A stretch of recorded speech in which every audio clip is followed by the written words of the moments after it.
Hi, baby boomer fans. We are Jackie and Janine, the Pfeiffer sisters, and love to talk about the 1950s, inviting you to reminisce with us as we explore experiences of that decade. Grab your favorite malt or Green River. Make sure you are wide awake and get ready to be inspired about the 1950s. Welcome to the 1950s Fun Chat. Hi, friends. Thank you for joining us today. Another great 1950s Fun Chat, and this is number 148, Jackie. Okay. Yeah. We have been chatting for a year. Well, actually, in September, it'll be 2 years. That's correct. That's a lot of chatting. So Mhm. the topic today is the Traer Salt and Pepper Gallery in Traer, Iowa. Our guest is Elizabeth Hoselton, who was born in 1960 in that town and raised there. After earning a master's degree in education, she lived for over 30 years in the suburbs of Chicago and then returned to her hometown in 2018.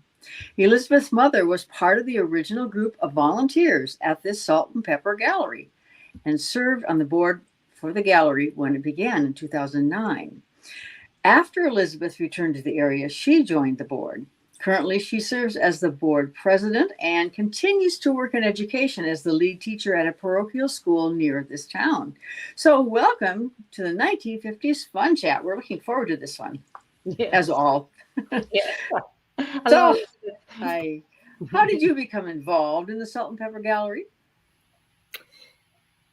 Hi. Hi. I was approached by a city council member and asked if I would be willing to serve on the board. And at that time, I said that I would. And we kind of got very active again last year. So that's how I got on it. But you had been teaching. What drew you from teaching in Chicago back? Why come back to Iowa, to this little town in Iowa then? So my parents were getting older and they needed a little more help than what I could provide 4.5 hours away from them. And there was really nothing keeping me there. So I decided to make the move and come back. And it was my pleasure to be with them until their passing. Mm-hmm. Cool. I see. So what is the purpose of this Salt and Pepper Gallery? And then how did it begin? Tell us more about that way back.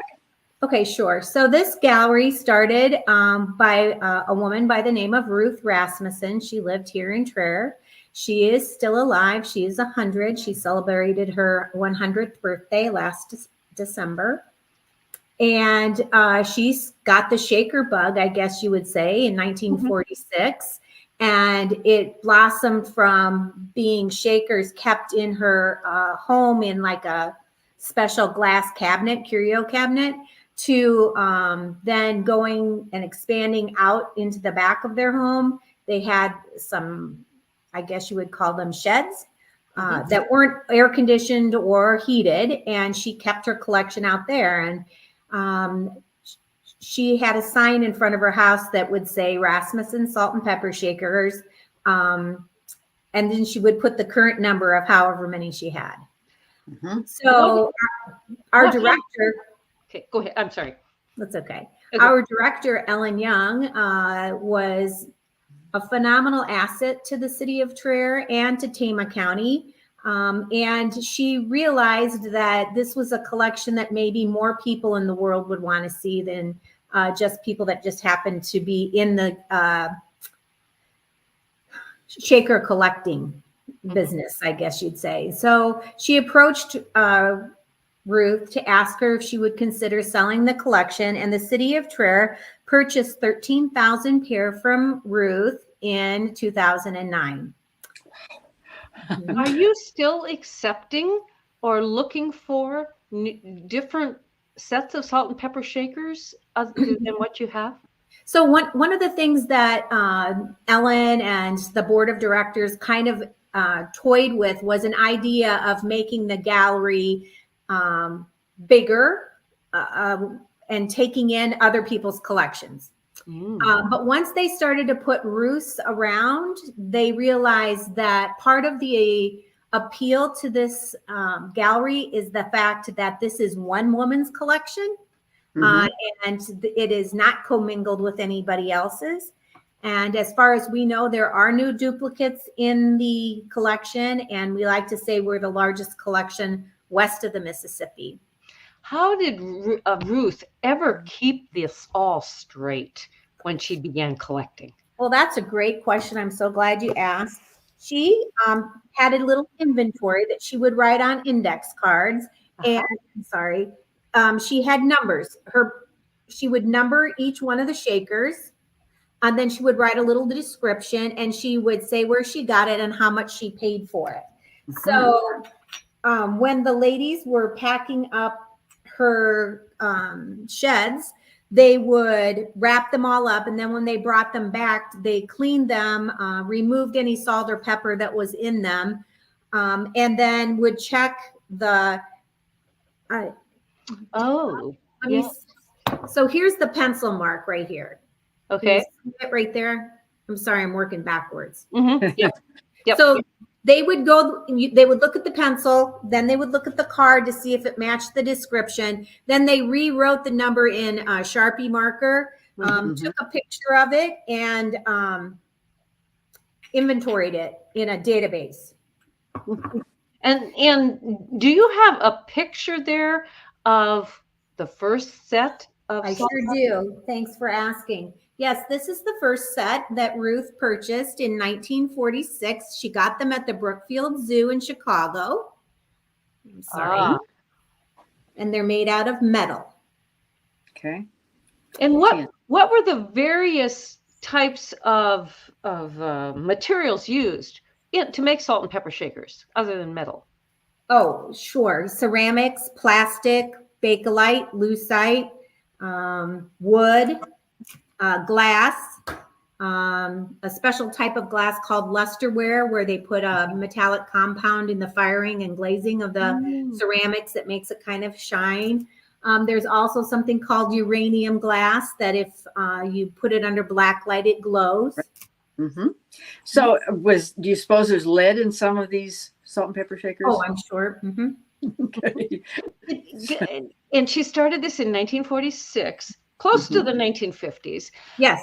Do you find that the salt and pepper shaker sets that you have that might have been produced in the 50s tend to be made more of a certain material than in other decades? You know, I can't really say that and say, yep, they were all ceramic, because I've brought some to show you with our visit today, and you'll see that they aren't all of the same material. Okay.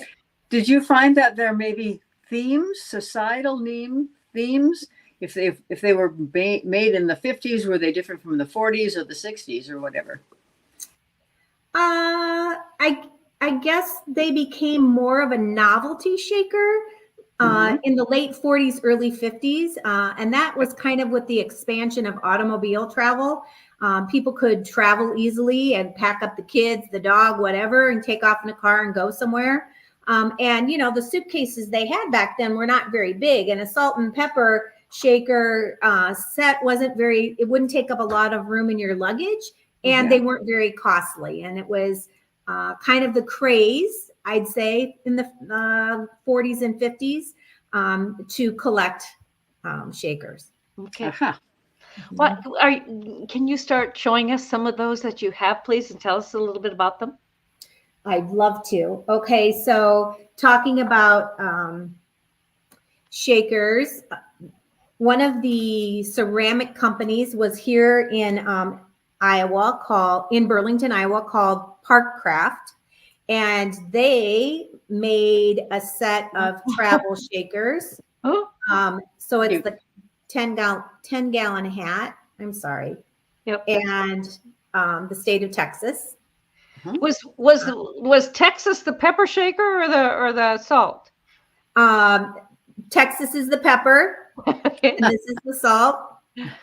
Boy, think of emptying those. The salt or pepper would be in those little nooks and crannies. Oh yeah. And like I said, they had to clean out all of those when they were unpacking her collection. Mhm. And so one of the things that happened once they started putting the things out, Ruth would come down periodically to check to see how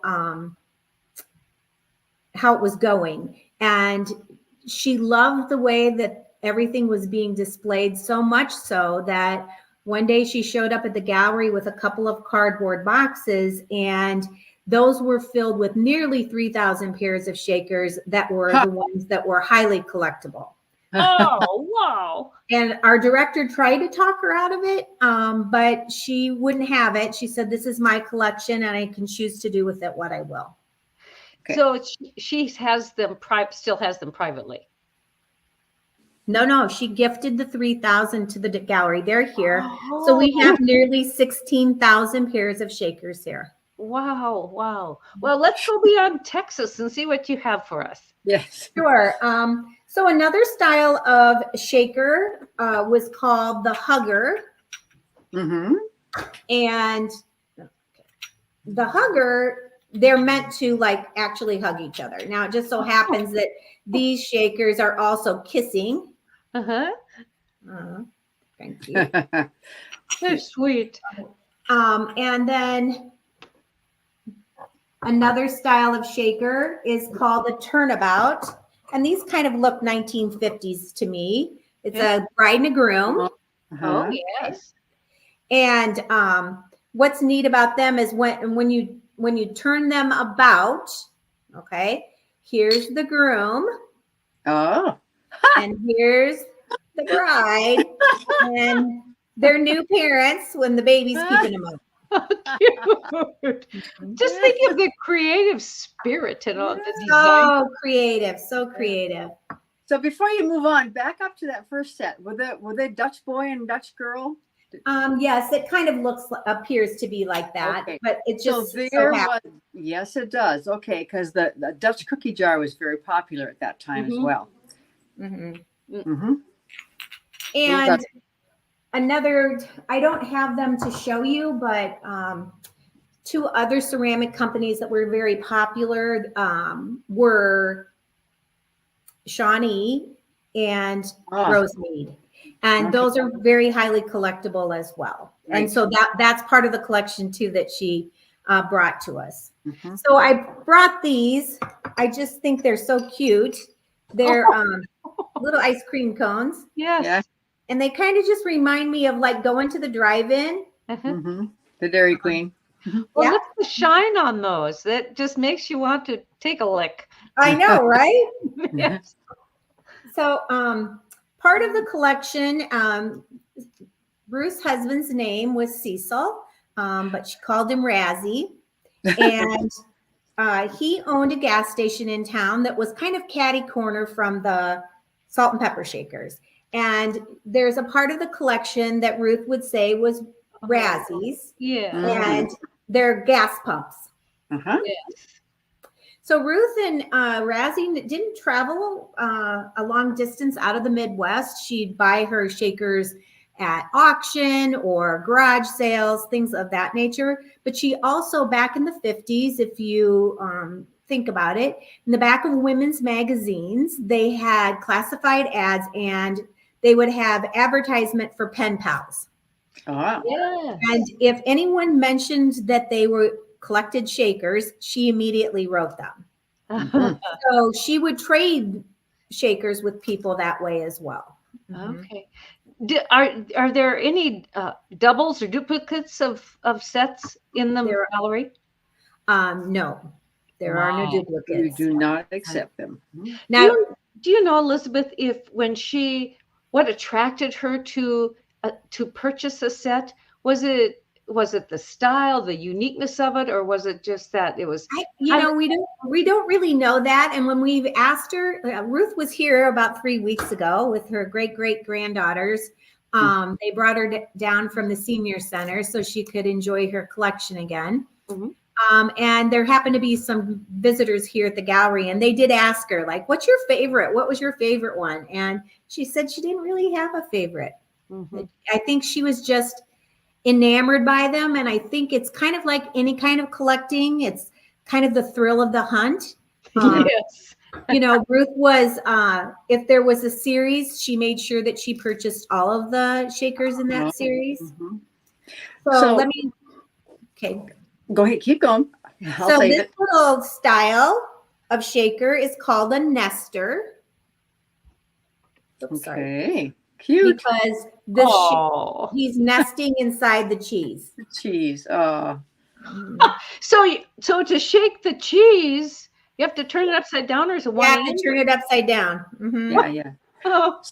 So what you're subtly doing is giving us different categories or different types of. Yes. Or Mm-hmm. maybe you're not so subtle, but I see there's a pattern here. Mm-hmm. Okay. So another style of shaker are called go-withs. And they either go together because when you think of one, you think of the other, or there's a pun. There could be a pun to go with it. So I've got a pack of cigarettes because I felt like this was 1950s. Yeah. Yes. Yeah. And then it's got the box of matches to go with it. Interesting. That actually a brand of cigarette? I have no idea. We'd have to look that up. Yes. So then another style of shakers are called nodders. And when they're filled with salt and pepper, they have like this tube like this.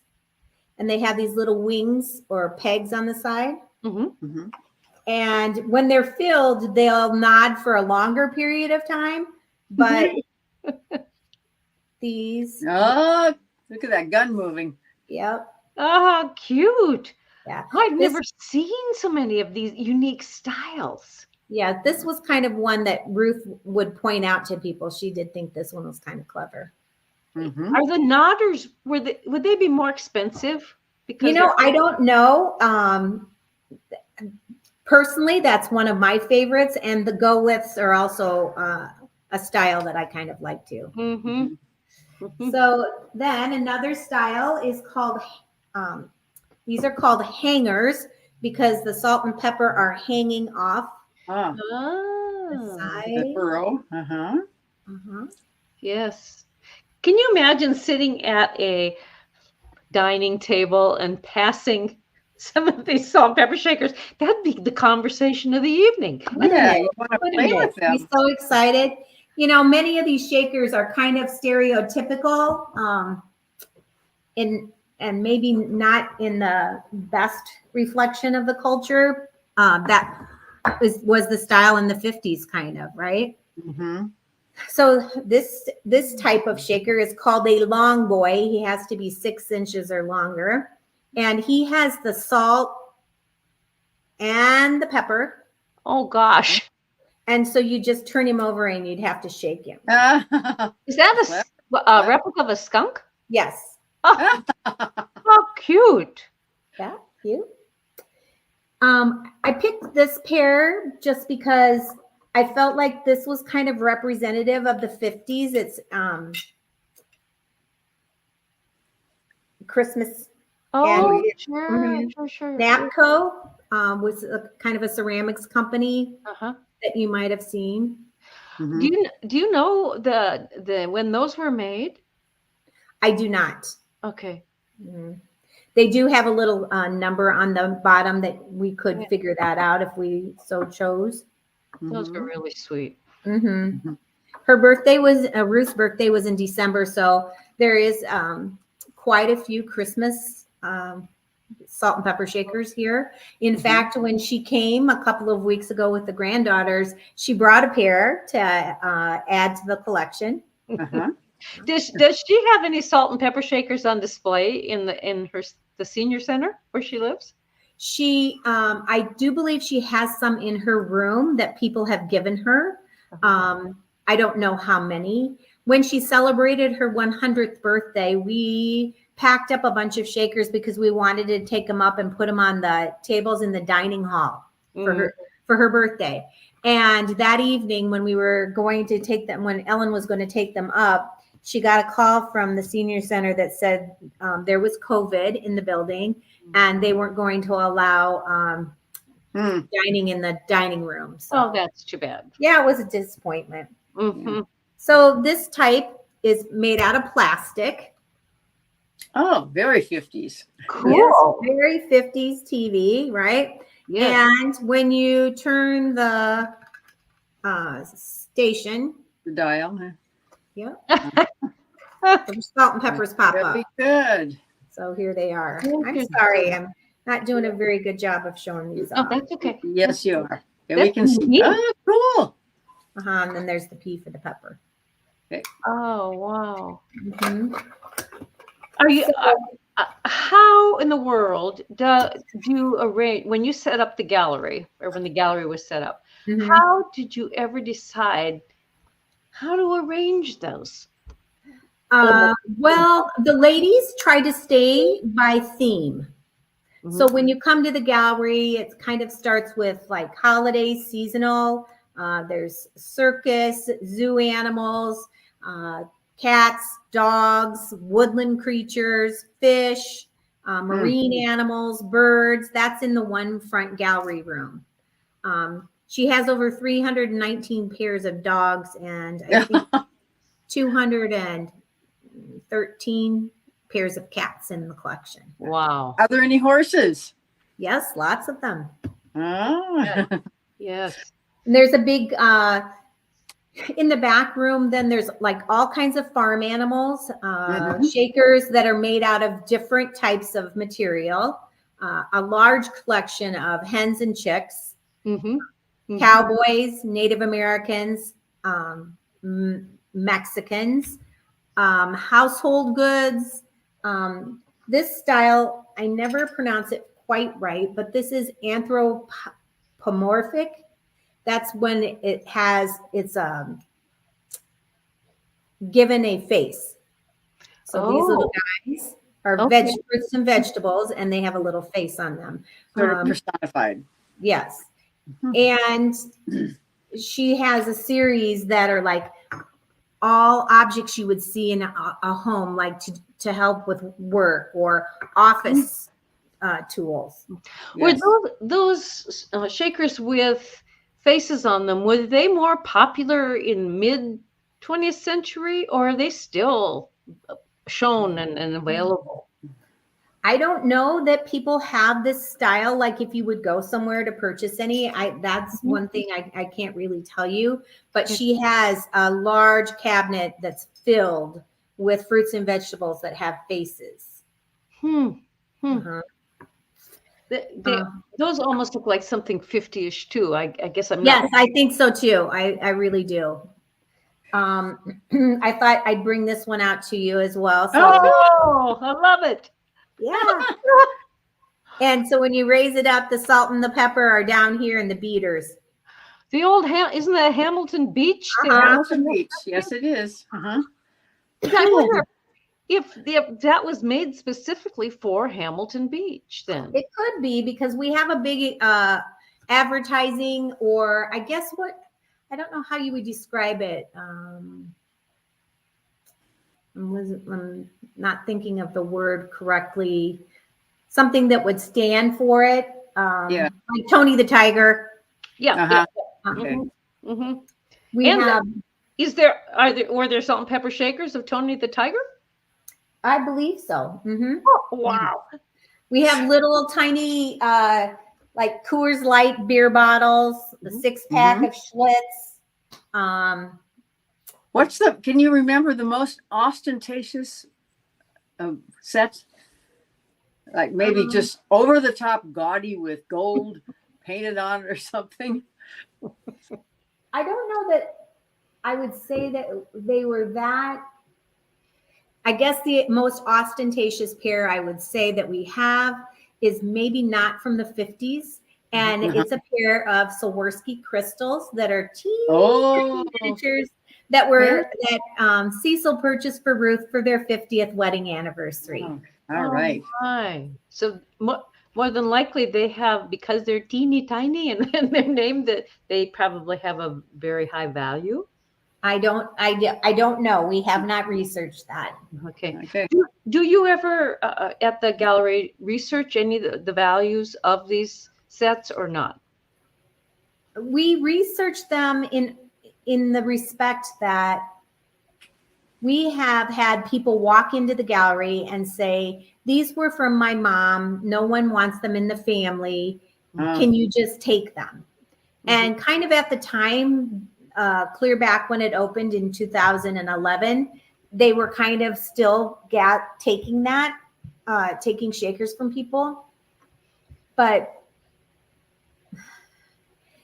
this is a labor of love. This was Ellen's labor of love, and it takes a lot of volunteers in order to process all of those shakers. Okay. So some of them, people knew that if we weren't going to use them, that we could sell them. They have that understanding.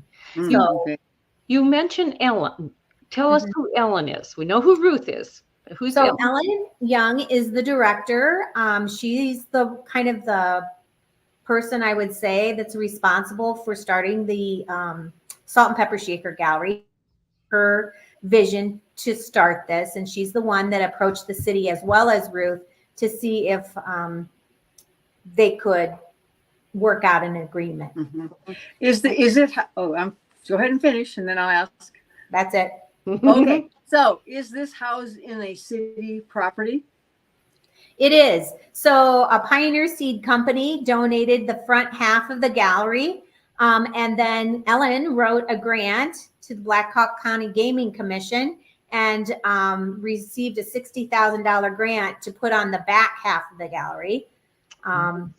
And she was responsible for writing a lot of grants, not only here for the gallery, but for many things here in town that got things up and going because of her hard work. Traer is a small town. Does the Salt and Pepper Gallery bring in a huge number of people then? Well, I can't speak for the past because, like I said, I just got on the board this last summer. But this month of June, we have,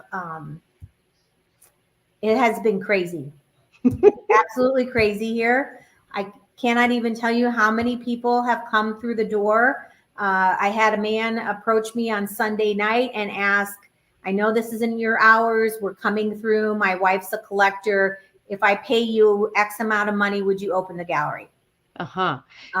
We've had bus tours come. Last Saturday, we had 21 people throughout the day on Saturday come through. So right now we are really enjoying the fact that we're so busy. Yes. And was there recent recognition of the gallery? And can you tell us about that? Sure. We were recently on the Iowa Public Television for the Iowa Roadways, I believe it's called.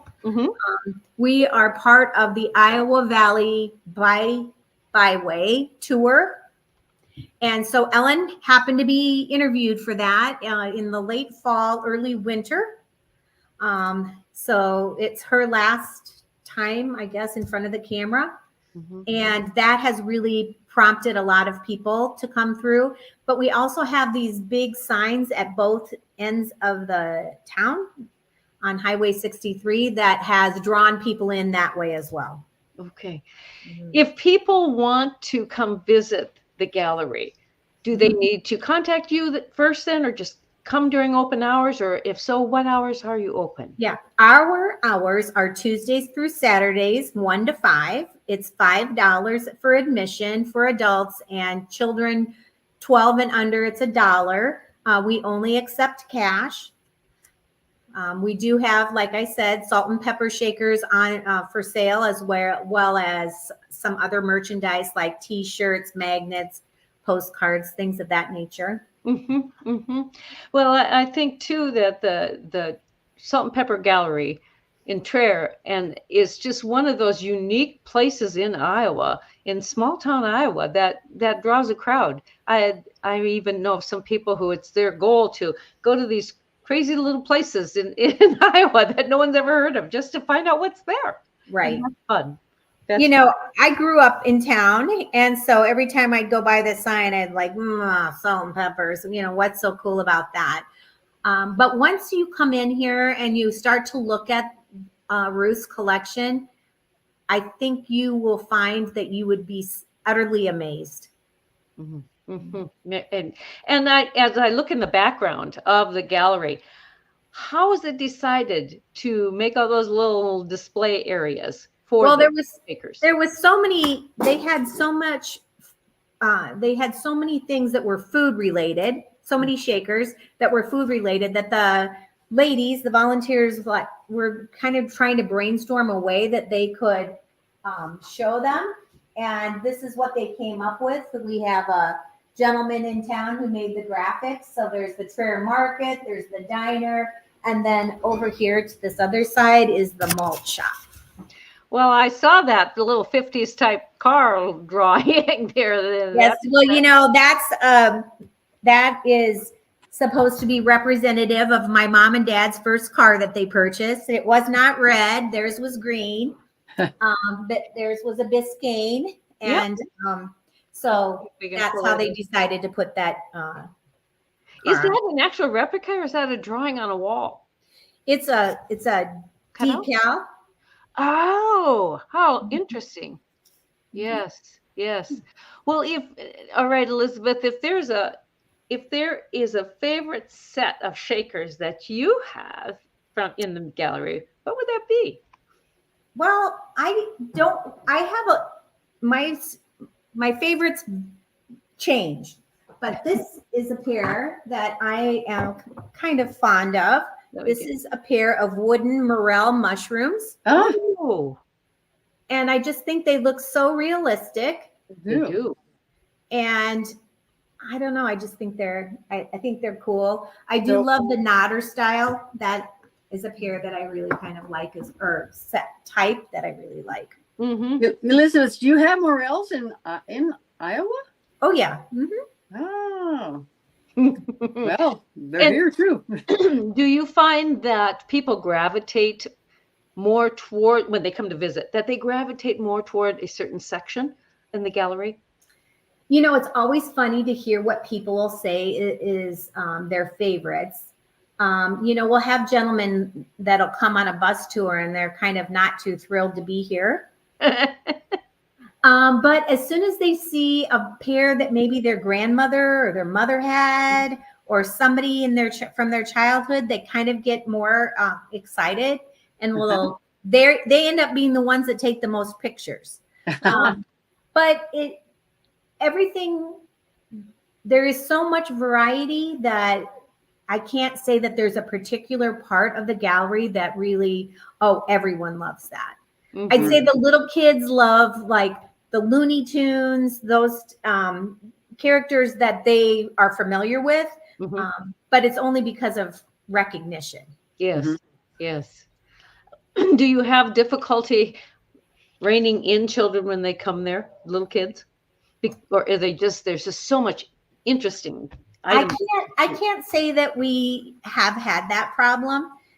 There was last summer a little pair of girls came and they found out how much it was going to cost, and one was from Traer and one was her cousin from out of town. So they came back and they went through the gallery and they just kept going. I can't believe how many there are. Tell me the number again. And, I like this one. I like that one. And I had mentioned to them, I was kind of joking around with them. I go, well, girls, do you have TikTok or Snapchat? And the one goes, oh, I do. And I said, oh, well, you should, put some stuff up for that. And she go, oh, that's a great idea. So she was running around taking a video of that and talking, she and the cousin. And then a little bit later on her way out the door, she says to me, hey, thanks for letting us film that. I just want to let you know that I only have about 4 followers. Oh, that's okay. That's okay. Oh, that was nice. Maybe somebody else will stumble across it. Yes, that's fun. Oh, ladies and gentlemen who have watched this, this has been a most fun 1950s fun job. Elizabeth, we so thank you for giving of your time to us to tell us about the Salt and Pepper Gallery in Traer, Iowa. And viewers, we hope that you will take a peek at their website and check out the hours and make a special trip there to visit them and appreciate all this wonderful collection and the hard work of the people of Traer. Thank you. You're welcome. And Jackie, how can you close our program today? Well, I can draw attention to the purple banner that's been going across. Please do check on www.whilethewindmillwatch.com. You'll be able to find out all about our book, which is in the upper right-hand corner, While the Windmill Watched, and about the previous fun chats, 148 now. So you'll find something very interesting, maybe several of them interesting. So do tell your friends, even your relatives, about the 1950s fun chat. Until next time, toodaloo. Bye-bye. Bye.